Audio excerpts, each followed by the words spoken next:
أنا حخش نادي الطيران دلوقتي.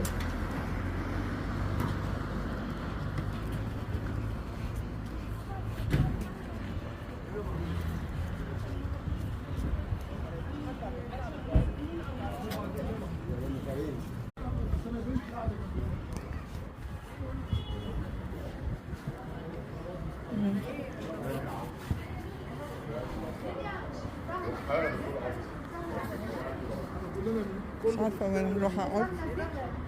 هنا هقعد فوق.